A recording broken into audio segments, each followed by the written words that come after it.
na niligundua hicho kipaji nikiwa pale nilipomaliza darasa la 8. Hapo ndio ukagundua kwamba wazi unaweza kuwa msanii, mwimbaji, mwigizaji, sivyo? Na je, wewe kwamba turudi nyuma kwanza, umesema kwamba wewe ulikuwa kiburi. Ulikuwa kiburi aina ipi yani? Yaani nilikuwa like mama ananiambia fanya hii.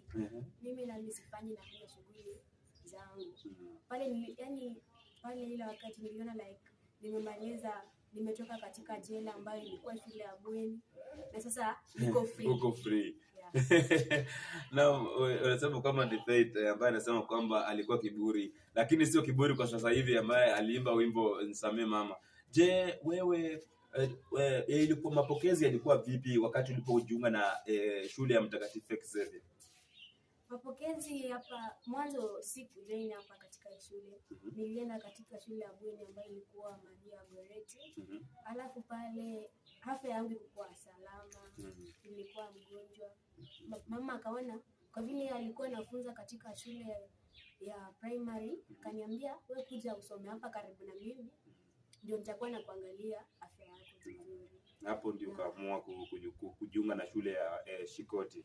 Na je, wewe ni msanii yupi ambaye amekuwa unamtazamia zaidi, kama ndio maana ukasema lazima nikuwe msanii? Mimi upande wangu nimekuwa nafuatilia mostly nyimbo za Afrobeat.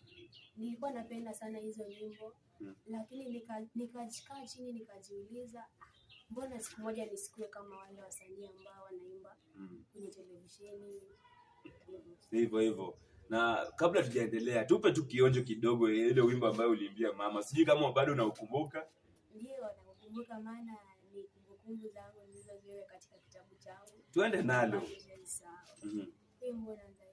Mama naomba ridhia, leo hii nisamehe.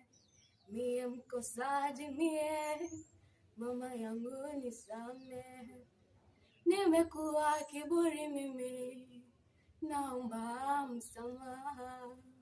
Mama yangu nisamehe, leo hii nanyenyekea. Wacha tu hapo kwanza. Yaani unajua uko na ile sauti ya ukweli uimbaji. Na je, umeshafai kufanya ili soma recording ama bado? Bado sijawahi fanya recording. Manake mzazi aliniambia nimalize kidato cha 4 basi ataweza kunisupport katika uimbaji. Na mnaona kwamba uko na sauti nzuri zaidi kwa kweli, unaweza imba, na hii kipaji ambacho uko nacho lazima ukiendeleze. Sijui